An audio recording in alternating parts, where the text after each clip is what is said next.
Boa noite a todos. Vamos esperar as pessoas chegarem, que hoje à noite tem história.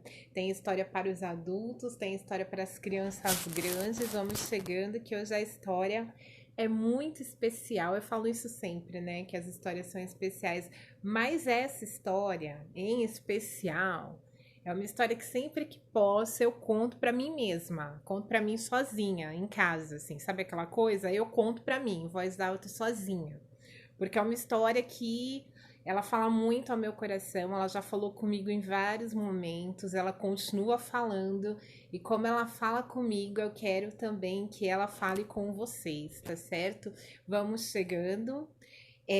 Cris Silva, boa noite. Beto, boa noite. Adriano, boa noite. Vamos chegando para a gente compartilhar essa história que eu amo muito, que é uma história muito especial.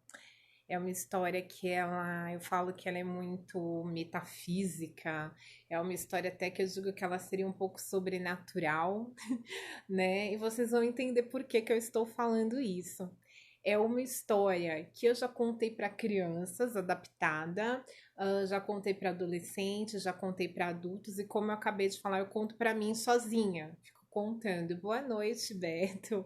Fico contando para mim, repetindo para mim várias vezes. Pietro, seja bem-vindo. Acho que você vai gostar bastante dessa história hoje, viu? É uma história de gente corajosa, de gente que não fica com medo, que vai lá e enfrenta os seus problemas. Essa é a história de hoje. Essa história, ela vem de um livro, de um Nobel, gente, é sério, eu tô muito metida hoje porque eu vou contar a história de um Nobel de literatura, tipo, não é pouca coisa, gente, um Nobel de literatura hoje temos aqui na nossa live, estamos muito metidos, né? O nome desse autor é Isaac Singer, ele ganhou um prêmio Nobel de literatura. Olha, Beth, boa noite. E essa história que eu vou contar para vocês hoje vem desse livro aqui. No final eu vou mostrar o livro para vocês, tá certo? Tem um porquê. E assim, eu não sei se vocês já pararam para prestar atenção. Essa história, gente, ela é uma história de tradição judaica. E eu não sei se vocês já pararam para prestar atenção que, por exemplo, os judeus, quando eles fazem brindes ou eles celebram alguma coisa, sempre eles desejam para a pessoa Mazal Tov.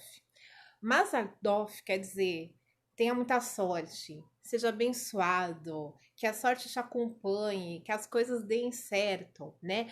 Esse Mazal, a gente poderia traduzi-lo como sorte. Vai chorar, Beto. Vai chorar junto comigo aqui. Vamos chorar juntos, gente. Esse Mazal, assim, grosseiramente, a gente traduziria de sorte. Mas esse Mazal, ele não é sorte, essa sorte que a gente fala assim, ai, eu fui lá, deu certo porque eu tive sorte. Não é isso. Esse Mazal judaico, ele quer dizer como se o próprio Deus estivesse agindo ao seu favor. Então pensa só, Deus agindo ao seu favor não tem como a coisa dar errado, não é? Não tem como. E essa história ela fala disso, ela fala de uma aposta entre o Mazal e o seu oposto, que é o Shlamazal, que seria o azar.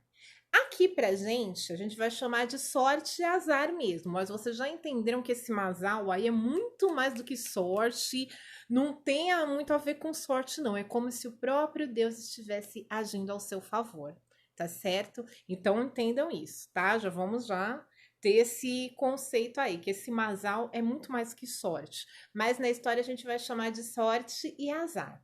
Então vamos lá. Se a sorte e o azar, o bem e o mal, eles fizessem uma aposta, quem que vocês acham que ia ganhar? Hum? Muitas pessoas falariam, é claro que o bem vai ganhar. Porque o bem sempre vence no final, porque o bem tem que ganhar, porque, gente, mas vamos falar a verdade? Vamos olhar para o mundo que nós vivemos.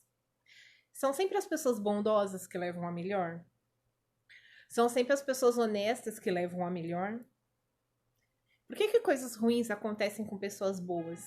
E às vezes coisas não tão boas, coisas boas acontecem com pessoas ruins. Por quê? Não é? Então essa história, ela fala muito de tudo isso, né? E se o bem e o mal, sorte e azar fizessem uma aposta, quem disse que o mal não ganharia porque o mal usa armas que o bem não usa? Ele trapaceia, ele mente, ele rouba, ele faz intriga, não é? Quem aqui nunca? Você estava às vezes com alguma coisa na sua mão. Aí por causa de uma fofoca, de uma intriga, de alguma coisa você perdeu aquilo e você até hoje não recebeu de volta. E você se sente injustiçado. E essa história ela vai explicar exatamente isso, tá certo? Sorte e azar. Masal, Shua Masal.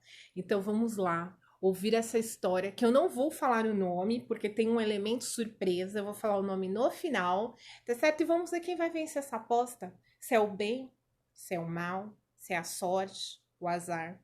Vamos lá comigo conhecer essa história judaica de Isaac Singer, Prêmio Nobel de Literatura. Ai, que chique. Vamos lá, contando até 3, então. 1, 2, 3 e já. A história vai começar.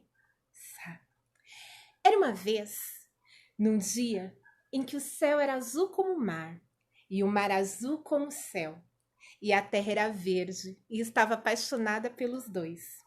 Nesse dia, dois seres caminhavam pela terra. Ninguém podia vê-los, mas eles viam um ao outro. O primeiro ser era a sorte, o segundo, o azar. A sorte era alta, jovem, usava um chapéu todo verde, uma roupa verde, vivia saltitante com um sorriso lindo no rosto. Já o azar era feio, mas era feio de doer. Usava uma roupa toda preta, tinha um nariz meio torto assim, é claro, vivia mal-humorado. A sorte naquele dia estava muito feliz e dizia: ai, que dia lindo! O céu azul como o mar azul como o céu. Ai, eu estou tão feliz! O azar olhou para ela e disse: ai, odeio felicidade. Você é feliz assim porque todo mundo gosta de você. Onde você vai, você leva alegria. Todos chamam pela sorte.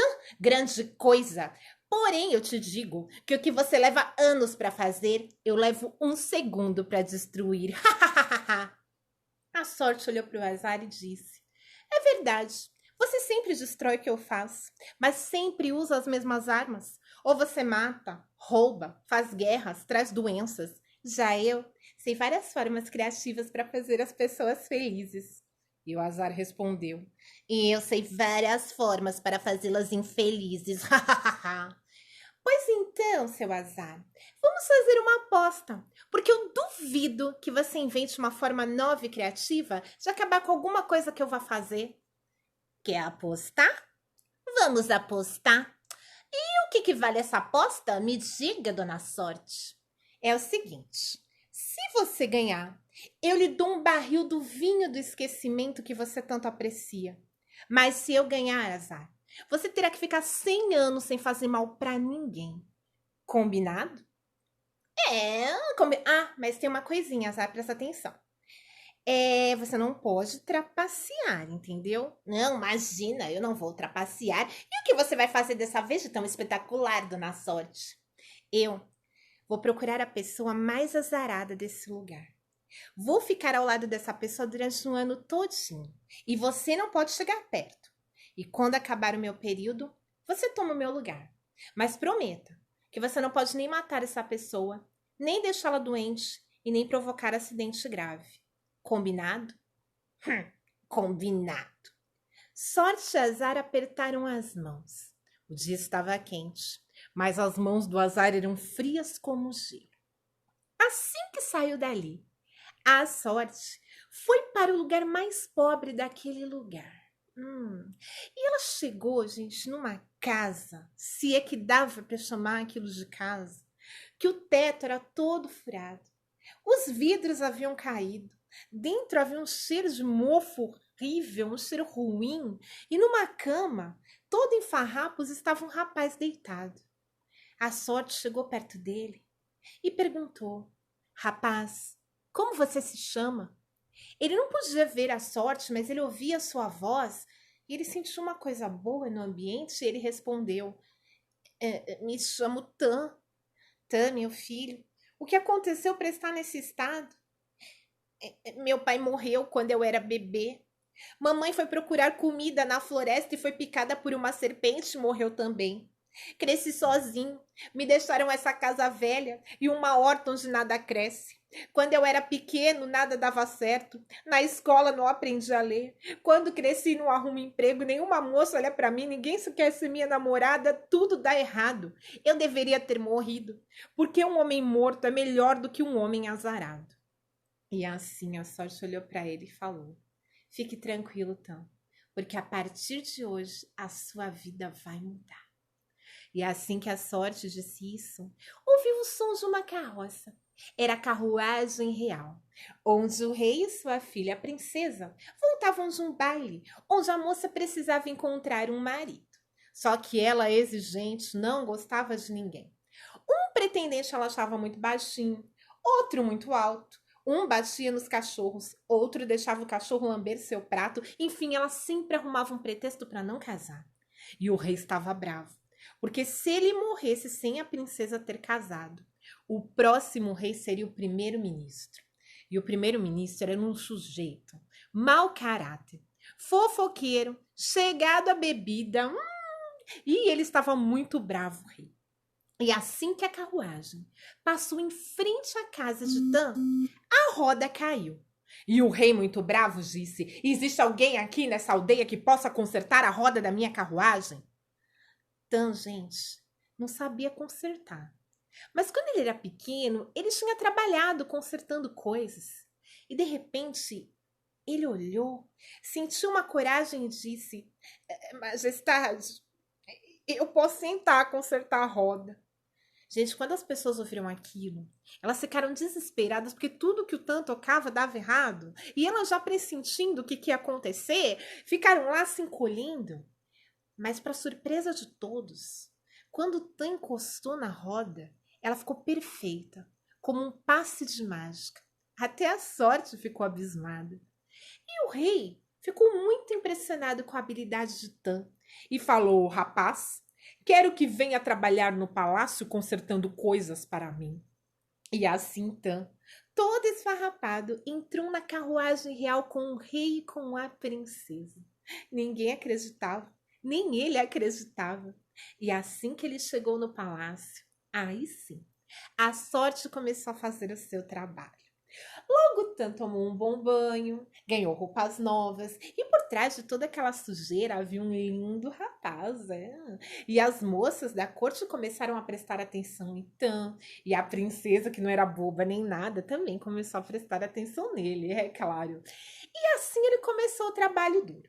E tudo que ele pegava para consertar, ele fazia. Gente, ele fazia com uma destreza que todos ficavam impressionados.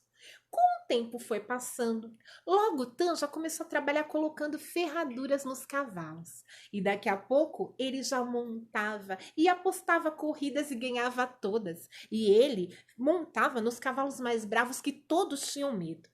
O rei foi gostando muito de Tan, foi se tornando amigo dele, conversava com ele, gostava daquele rapaz tão esforçado. E a princesa estava ficando cada vez mais apaixonada por Tan e ele por ela também. Mas ela sabia que o pai jamais ia permitir um casamento desses porque Tan não era um nobre. E assim o tempo foi passando. E Tan, com a sua bondade, com seu esforço, com seu trabalho, foi conquistando todos à sua volta. Quer dizer, todos não. Porque o primeiro-ministro, gente, ele não gostava nada de Tan. Porque ele via como o rei era amigo de Tan, como a princesa estava apaixonada, e ele, que queria tomar a coroa o mais breve possível, não estava gostando nada daquela história. Então, para atrapalhar a vida de Tan, ele armava intrigas, fazia fofocas, tentava puxar o tapete de Tan, mas nada dava certo, mal sabia ele que a própria sorte andava com Tan.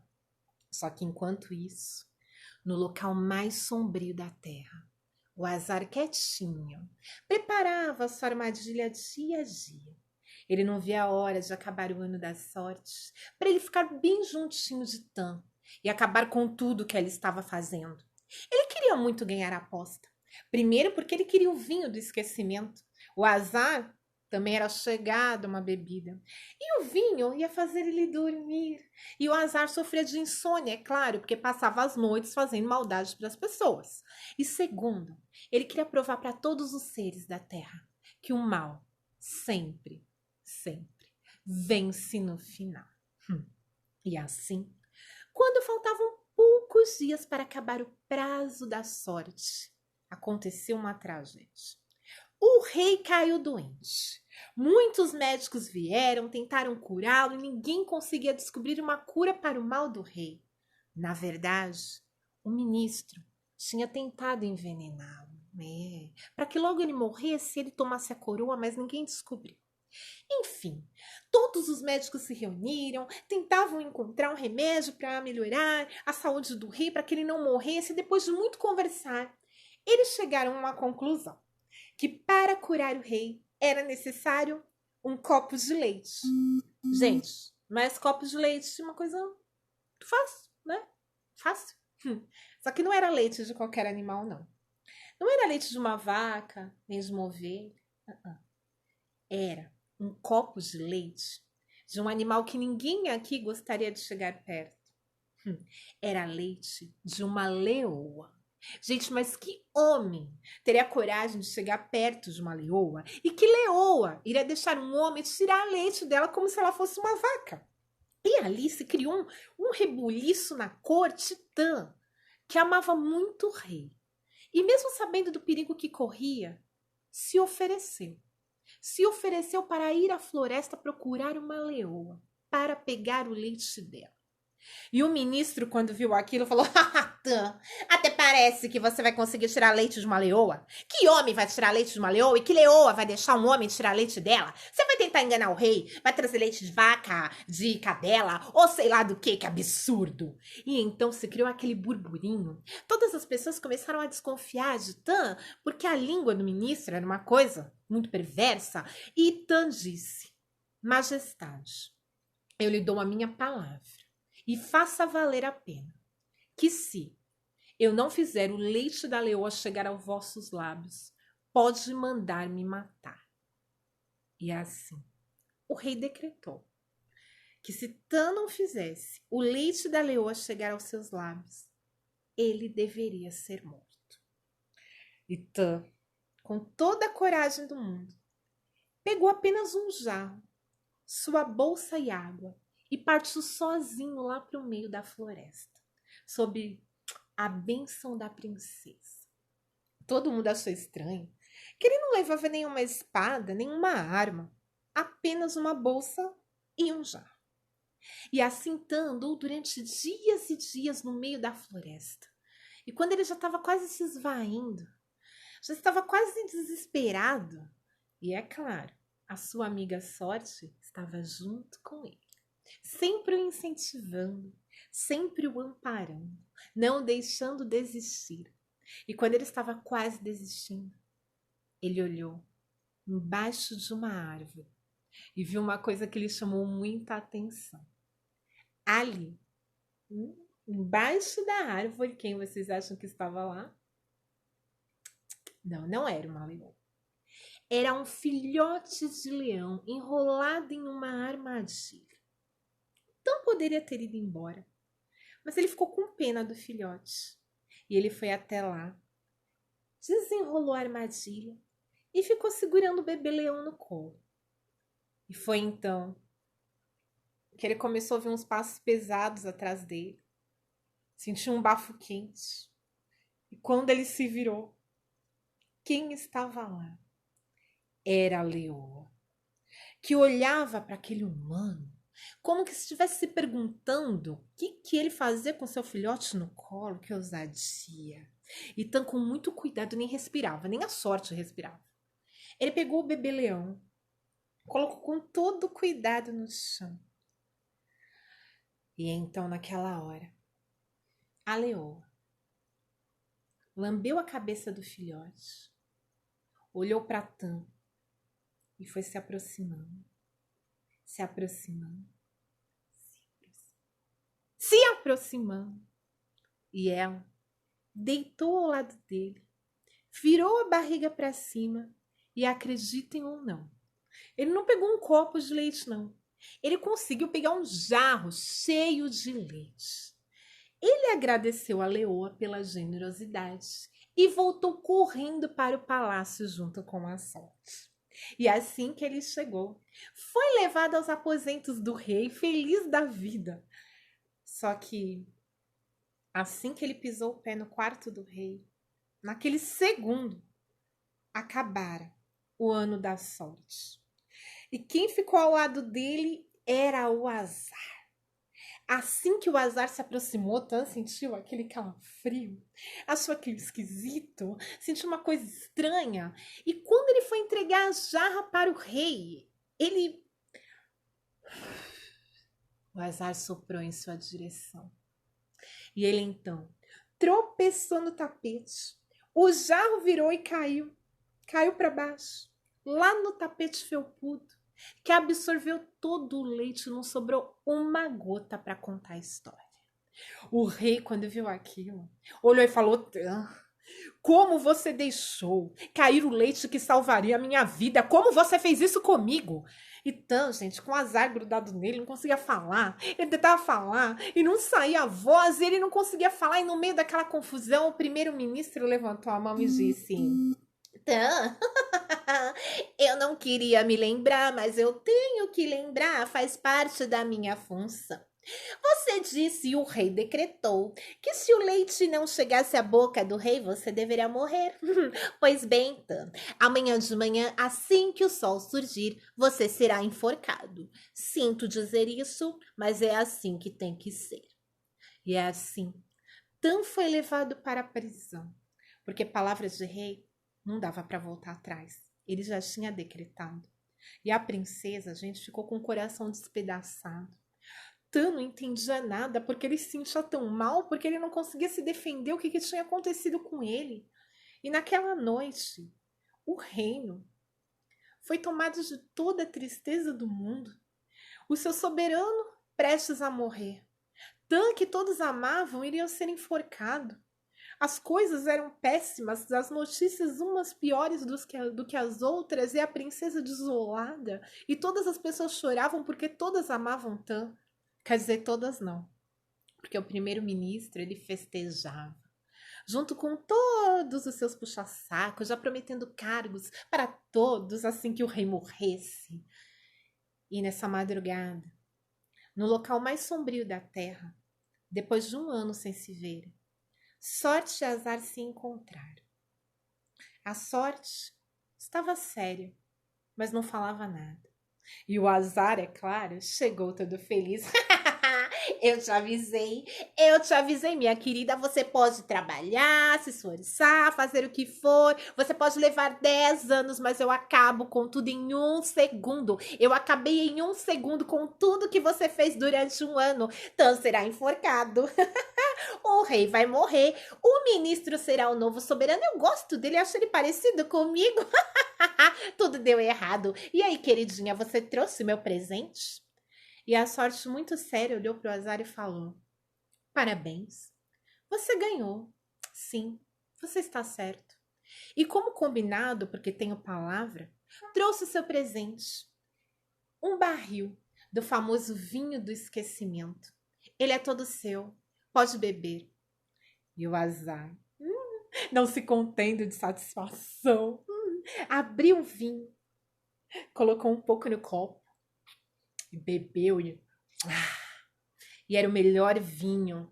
Diziam que um gole do vinho do esquecimento dava mais prazer do que qualquer coisa no mundo. Só que o azar não se contentava só com um copo, não. Ele foi pro segundo, e ele foi pro terceiro, e ele ria. Ele olhava pra sorte e ria, e ele ficava bravo às vezes, e ora ele chorava.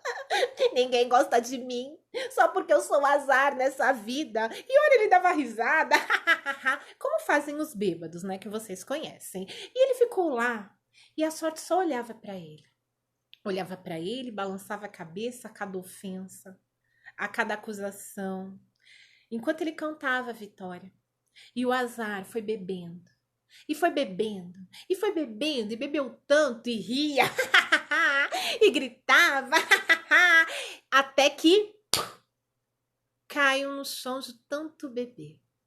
E era tudo que a sorte precisava, porque o dia estava quase raiando, e Tan ia ser levado para ser enforcado. E no meio do caminho, quando ele já estava amarrado, e o primeiro-ministro à frente o levando, a sorte chegou. Ninguém a viu, nem mesmo Tan. Mas todo mundo sentiu que, apesar do desespero, alguma coisa boa apareceu no ar.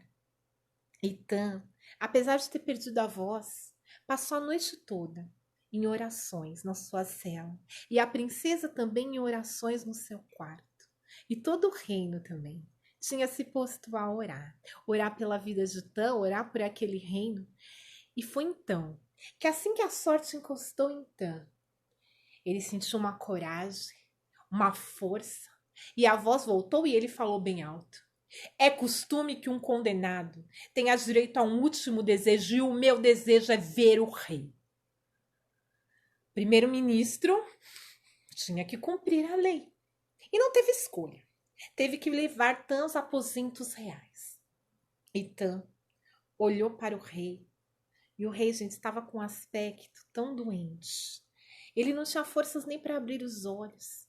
E foi então que Tan se ajoelhou ao lado da cama e disse: Majestade, eu só vim aqui para agradecer por tudo que o senhor fez por mim durante este 1 ano e pedir desculpas por não ter conseguido trazer o leite da leoa. Agora eu posso morrer em paz. E foi nessa hora que o ministro olhava para o rei quase morto e já se imaginava com aquela coroa na cabeça. Ele olhava para Tan, que ia ser enforcado com desprezo, olhava para a princesa na janela e pensava que logo iria se casar com ela. E foi nessa hora em que o ministro pegou o Tan para levar para ser enforcado, que a princesa, que estava lá na janela, viu uma coisa se aproximar dos portões do palácio, que fez os olhos dela se arregalarem, e ela falou: gente, eu não tô acreditando. Vejam, nos portões do palácio, uma leoa junto com seu filhote. Na hora que o ministro ouviu aquilo, ele achou aquilo esquisito, e Tan na mesma hora disse: eu quero ir lá de novo e pegar o leite da leoa. Me permita que eu vá. Por favor, majestade, acorde, permita que eu vá, princesa, ministro. E o ministro disse: quem manda aqui sou eu. Você não vai pegar leite de leoa nada, você vai aproveitar para querer fugir, que é isso? Você será enforcado, vai pegar leite nada. E a princesa então olhou para o ministro e falou: já que Tan não pode pegar o leite da leoa, que vá o senhor então, já que é tão corajoso e já que quer ser rei, porque um rei precisa ter coragem. E nessa hora, o ministro começou: eu? Princesa, o que é isso? Eu pegar o leite de uma leoa? Isso é uma coisa impossível, nenhum homem vai conseguir fazer isso. Ué, o senhor não é o corajoso? Já que Tan não pode, vá o senhor então, antes de logo meu pai está morrendo. E o ministro, sob o olhar de todos, foi lá pegar o leite da leoa. E ele foi andando, descendo as escadarias do palácio, tremendo de medo, tentando um modo de escapar daquela situação. Mas todos tinham saído à janela para ver o que ele ia fazer. E quando ele chegou ali nos portões do palácio, a leoa, de perto, ela parecia que tinha o dobro do tamanho do que ele via lá de cima. E ele empurrou o portão e ele tentou chegar perto, e a leoa calma, só olhando para ele. E ele foi se aproximando, e a leoa olhava, e ele tremia, e ele foi se aproximando. A leoa pulou em cima dele com tudo. Mas fiquem calmos, não, foi apenas um susto e alguns arranhões, porque a leoa não queria aquele homem perto dela também. E o primeiro-ministro saiu correndo, todo rasgado, chorando de medo, uma vergonha, e o palácio inteiro ria dele. E aproveitando essa confusão, Tan teve a permissão da princesa para descer. E sob o olhar, gente, surpreso de todos, ele, pela segunda vez, pegou o leite da leoa, que perto dele parecia uma gata mansa, um animal dócil. E ele pegou o leite, e dessa vez, com todo cuidado, deu para o rei beber. E assim que ele tomou o leite da leoa, as forças voltaram. Ele sentou na cama, ele pulava, abraçava a princesa chorava, todos festejavam. E o rei então abriu a janela bem alto e disse: quero agradecer a Tan por ter salvo minha vida e dizer que a partir de hoje Ele será o meu homem de confiança. Quero lhe dar a mão da minha filha e dizer que ele, depois de minha morte, será o novo soberano desta terra, e dizer que quem sou eu para desejar a morte de um homem que é capaz de tirar leite de uma leoa. E assim, todos no palácio e o povo que estava em frente ao castelo aplaudiu Tan. E ele e a princesa se casaram e foi uma festa maravilhosa e a sorte festejou junto com eles. Quanto ao primeiro-ministro, ele ficou com tanta vergonha do papelão que fez que nunca mais voltou para o palácio. E o azar, quando acordou, estava com uma ressaca tão grande que nem se lembrava de Tan e nunca mais chegou perto dele. E como combinado, teve que ficar 100 anos sem fazer mal para ninguém. E como ele também era intrigueiro, beberrão, virou amigo do primeiro-ministro. E estão os dois juntinhos por aí, bebendo e fazendo maldades até hoje, foi o que me disseram. Quanto ao rei, infelizmente, é claro, chegou a hora dele ir embora. E então Tan e a sua princesa foram coroados rei e rainha daquele lugar. E eles tiveram muitos filhos e viveram muito felizes. E governaram aquele reino com toda a justiça, bondade e sabedoria. A sorte, é claro, continuava ajudando Tan de vez em quando. Mas o Tan aprendeu uma coisa que nós também devemos aprender. Que quando somos bondosos, quando somos honestos, trabalhadores, quando somos pessoas de bem, a sorte já está do nosso lado. E pessoas que têm todas essas qualidades são capazes de coisas incríveis, até mesmo de tirar leite de uma leoa. Mazal Tov. Quem gostou da história pode bater palma. Ai, meu Deus, essa história se chama, agora eu posso falar? O leite da leoa, tá aqui, ó, Mazal Shlamazal, ou O Leite da Leoa, desse livro aqui, Histórias para Crianças, mas só o nome, viu? Não tem nada de histórias para crianças, aqui é histórias para todas as idades. E, gente, essa história é uma história que eu amo de paixão. E uma coisa, um provérbio, né, que a tradição judaica diz muito. Quando você tá vendo uma situação ruim, nunca julgue aquela situação ruim, porque você só tá vendo um pedacinho. É como se eu pegasse só essa letra H aqui e falasse, nossa, mas essa letra H, ela não faz sentido algum, mas quando eu a vejo na capa do livro, ela faz sentido. O que eu quero dizer com isso? Às vezes você tá vendo somente um pedaço. Você não tá vendo a obra inteira. Então, por isso, às vezes, você acha que as coisas estão tão ruins. Porque coisas ruins acontecem a pessoas boas. E dizem os sábios que talvez não seja nem aqui. Talvez não seja nem para você. Talvez somente os seus filhos vão ver o sentido das coisas ruins que às vezes você passa. Os seus netos talvez vão entender o sentido das coisas ruins que você passa. Porque, gente, o bem sempre vence no final. Se não venceu ainda, é porque não chegou o final. E é isso que as pessoas precisam entender. E com essa história do leite da leoa, que ela nos traga essa calma, que muitas vezes eu falo, eu conto essa história para mim, quando eu não entendo, quando às vezes eu tô sofrendo e eu não entendo o que tá acontecendo, né? E vem essa história que veio para mim no momento que eu tava muito brava com uma situação que tinha acontecido. Eu falei, gente, isso é muito injusto, não é certo, né? Como que acontece isso? As pessoas fazem, elas tramam e acontece isso e fica por isso. E essa história veio para mim como um presente. Falar, não, o bem vence no final. Você não tá vendo tudo. Então tenham essa fé no coração de vocês, né? E quando o Masal, né, está do nosso lado, não tem como. Mesmo que a gente passe por dificuldades, como o Tan, que achou que ia ser enforcado, o rei estava quase para morrer, não é? Mas no final, o azar, claro que perdeu, né? E se juntou com alguém que era igualzinho a ele, né? Isso é muito importante, porque eu sempre digo que os semelhantes se atraem, não são os opostos, não. Tá certo? Então eu deixo para vocês essa linda história do livro História para Crianças, é um livro de tradição judaica, Isaac Singer, nosso Nobel de Literatura. Essa história maravilhosa, O Leite da Leoa. Quem chegou depois, volta lá e assiste, gente, que essa história ela é muito especial, tá certo? Compartilhem e, por favor, aí vou pedir quem não se inscreveu no meu canal lá no YouTube, Félix para Sempre. Se inscreve lá no canal, curte os vídeos, compartilha, tá bom? E amanhã às 2 horas nós nos vemos. Fiquem com Deus. Mazal Tov para todos vocês, tá certo? E que a sorte fique sempre ao nosso lado. Lembrando que essa sorte não é a sorte, qualquer sorte, não. É como se Deus estivesse agindo ao nosso favor. E fiquem com Ele. Boa noite. Laila Tov.